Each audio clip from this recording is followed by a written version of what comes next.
Thousands without power in Southern California as fierce winds fuel potential wildfire threat for 17 million people. Red flag warnings are issued when an area experiences conditions ideal for sparking and expanding fires, which may occur when winds are strong, humidity is low and temperatures are warm, the NWS explained. In the Los Angeles neighborhood of Pacoima, when gusts as high as 74 miles per hour swept through on Thursday, the agency said.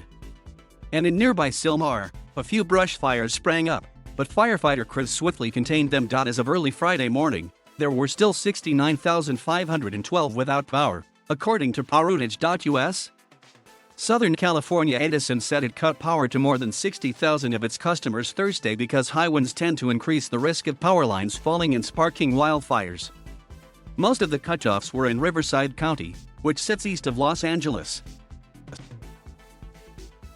In North Hollywood, the strong winds toppled a tree through the roof of a home. CAB reported. Downed trees in some neighborhoods in Orange County also caused damage, the affiliate reported. The state's wildfire season has been devastating so far this year, with 8,367 blazes having scorched more than 3 million acres, according to CAL FIRE.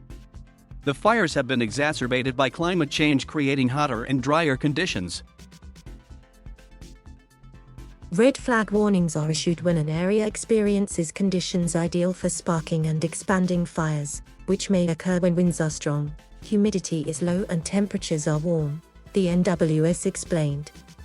If fire ignition occurs, conditions will be favorable for rapid fire spread, long-range spotting, and extreme fire behavior which would threaten life and property, the NWS said.